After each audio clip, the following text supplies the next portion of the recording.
जय जिजाऊ, जय शिवराय, जय ज्योती, जय क्रांती, जय हिंद, जय महाराष्ट्र. तमाम भारतभरातील बौद्ध बांधवांना, डॉक्टर बाबासाहेब आंबेडकरांच्या अनुयायांना, सर्व हिंदू बहुजन मराठा कुणब्यांना आजच्या डॉक्टर बाबासाहेब आंबेडकर जयंतीच्या सर्वांना हार्दिक हार्दिक हार्दिक शुभेच्छा. मी दिनकर गरुड, मराठा कुणबी नोंद शोध सहाय्यक समितीचा संस्थापक अध्यक्ष, संभाजी ब्रिगेडचा लोकसभा अध्यक्ष आपल्या समोर आलो आहे.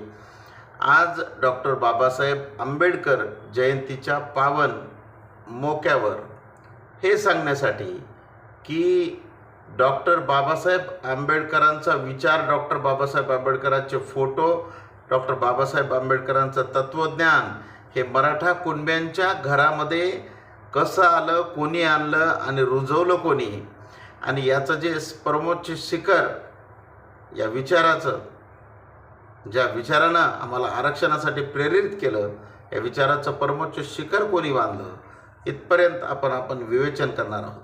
बांधवांनो, महत्त्वाचा मुद्दा असा आहे की मी एक मुद्दा बोललो की मराठ्यांच्या घरामध्ये डॉक्टर बाबासाहेब आंबेडकरांचा विचार, डॉक्टर बाबासाहेब आंबेडकरांचं तत्त्वज्ञान आणि मराठ्यांच्या घराघरामध्ये डॉक्टर बाबासाहेब आंबेडकरांचे फोटो पोहोचवण्याचं काम त्याचे प्रणेते आहेत मराठा सेवा संघाचे संस्थापक अध्यक्ष युगपुरुष पुरुषोत्तम खेडेकर साहेब, संभाजी ब्रिगेडचे तमाम अनुयायी, ज्यानं या महाराष्ट्राच्या या भूमीवर एक वैचारिक क्रांती केली आणि डॉक्टर बाबासाहेब आंबेडकरांचं वैश्विक असं तत्त्वज्ञान स्वीकारून तमाम मराठा कुणब्यांच्या घरामध्ये एक वैचारिक लोन आणण्याचं काम केलेलं आहे. आणि मग मला असा मुद्दा म्हणायचा की मग त्याच्यापूर्वी खेडेकर साहेबांनी विचार मांडला, सोळंकींनी विचार मांडला, काँग्रेस शरद पाटलांनी विचार मांडला, परंतु त्याच्यापूर्वी मराठ्यांच्या घरामध्ये डॉक्टर आंबेडकरांचा विचार नव्हता का? काही लोक नव्हते का? तर होते. तर त्या लोकांचं कार्य आपल्यापर्यंत यूज दिलं नाही बांधवांनो. मराठा कुणब्यांच्या, शेतकऱ्यांच्या, कष्टकऱ्यांच्या घरामध्ये यूज दिलं नाही, आम्हाला कळूच दिलं नाही. त्या खोलात आपल्याला जायचं नाही. मग मला एक सांगायचं की डॉक्टर बाबासाहेब आंबेडकरांचा जगातील पहिला पुतळा उभा करण्याचं काम कोणी केलं? तर ते आहेत भाई माधवराव बागल, ज्यांनी की आणि डॉक्टर बाबासाहेब आंबेडकरांचा पहिला पुतळा उभा केला, जे की मराठा होते, मराठा कुणबी होते, त्यांनी उभा केला. आणि माझ्या वाचनामध्ये हे पण आलेलं आहे की मराठवाडा कृषी विद्यापीठाच्या नामांतराच्या प्रश्नामध्ये एक मराठा तरुणानं पण आपलं आत्मबलिदान दिलेलं आहे. मग मराठ्यांच्या घरामध्ये डॉक्टर बाबासाहेब आंबेडकरांचा विचार होता. काही सुज्ञ प्रज्ञावंत मराठ्यांच्या घरामध्ये होता, परंतु हा मराठ्यांचा विचार प्रत्येक घराघरामध्ये मराठा कुणब्यांच्या, शेतकऱ्यांच्या घरामध्ये आणण्याचं काम पुन्हा एकदा मी सांगतो मराठा सेवा संघ, संभाजी ब्रिगेडच्या माध्यमातून झालं. आणि आज मराठ्यांच्या घरामध्ये पण मोठ्या उत्साहामध्ये डॉक्टर बाबासाहेब आंबेडकरांची जयंती साजरी करण्याचं काम मोठ्या प्रमाणामध्ये होत आहे. तर बांधवांनो, मुद्दा महत्त्वाचा एक आहे की मागच्या 30 वर्ष झालं खेडेकर साहेबांनी, मराठा सेवा संघानं खेडेकर साहेबांनी सांगून ठेवलं होतं की मराठ्यांना जे काही आरक्षण मिळेल ना, संविधानिक आरक्षण मिळू शकतं, ते फक्त आणि फक्त कुणबी म्हणून ओबीसी मधूनच मिळू शकतं.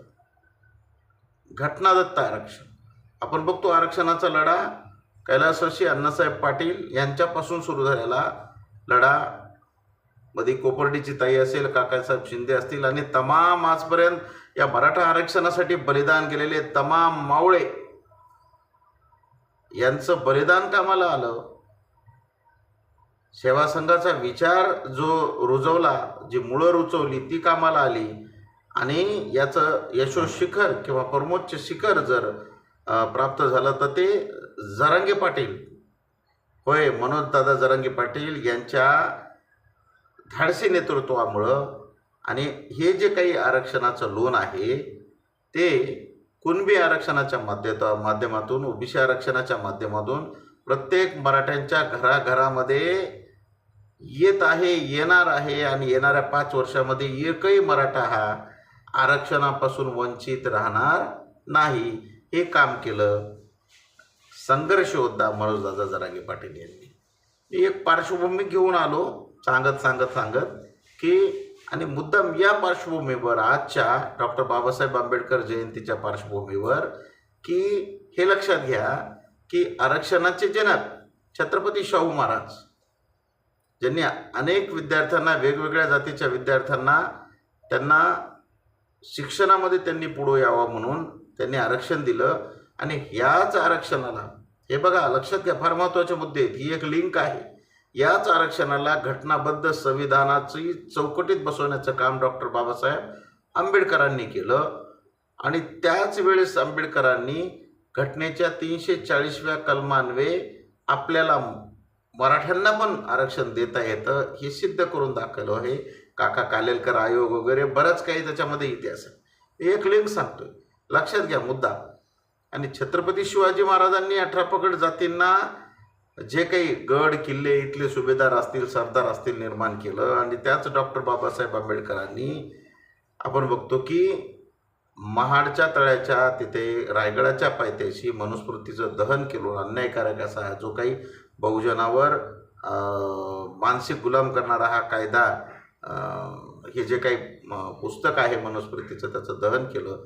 ही विचारधारा पुढे येते. आणि आपण बघतो की शाहू महाराजांचं जे काही आरक्षणाचा विचार घटनादत्त किंवा त्याला चौकटीच्या आत, संविधानाच्या आत बंदिस्त करण्याचं काम डॉक्टर बाबासाहेब आंबेडकरांनी केलं. आणि पुढे ही मागणी जोर धरू लागली. मागच्या 30 वर्षापासून मराठा सेवा संघ, अनेक मराठ्याच्या संघटना आरक्षणाच्या मागणी करत होत्या. मग त्या आरक्षणाच्या अनेक या पुलाकडून भरपूर पाणी निघून गेलं. SC-BC असेल, ES-BC असेल, कोणी म्हणलं आर्थिक याच्यावर द्या. आणि मग त्याचं जे काही आज जे काही फळे चाखायला मिळाली, डॉक्टर बाबासाहेब आंबेडकर यांनी लिहिलेल्या घटनेमुळं, त्याच्यामध्ये टाकलेल्या 340व्या कलमान्वये आज मराठ्यांच्या घरामध्ये जागतिक जे काही आरक्षण पोहोचलं. कारण तो जागतिक लढा मनोजदादा जरांगे पाटील यांच्या नेतृत्वामध्ये उभा राहिला आणि मराठ्यांच्या घरामध्ये आरक्षण पोहोचलं. माझं पुनश्च एकदा मागणी आहे, आपल्या तमाम मराठा बांधवांना माझं सांगणं आहे की बांधवांनो, आताही झोपेतून जागे व्हा. प्रत्येक जणानं या आरक्षणाचा लाभ घेण्यासाठी, कारण सरकार तुमच्या घरापर्यंत येणार नाही कुणबी सर्टिफिकेट द्यायला. प्रत्येकानं जागे व्हा, प्रत्येकानं फॉर्म सबमिट करा. तुम्हाला जर अडचणी येत असतील, मग ते खासरा असेल, भूमी अभिलेखची कागदपत्र असतील, वेगळे अनेक कागदपत्र आहेत, पक्का बुक आहे, त्याच्यामध्ये अनेक शेती पुस्तक आहेत. तुम्हाला जर अडचण येत असतील तर आमच्याशी संपर्क साधा. तुमची कुठलीही अडचण दूर केल्या जाईल. माझा पुरस एकदा सांगतो, व्हॉट्सअप नंबर 9860514044. आणि आरक्षणाचा हा फायदा ज्या घटनेमुळं डॉक्टर बाबासाहेब आंबेडकरांमुळं आपल्याला मिळतो आहे, त्याचा पूर्ण फायदा घ्या.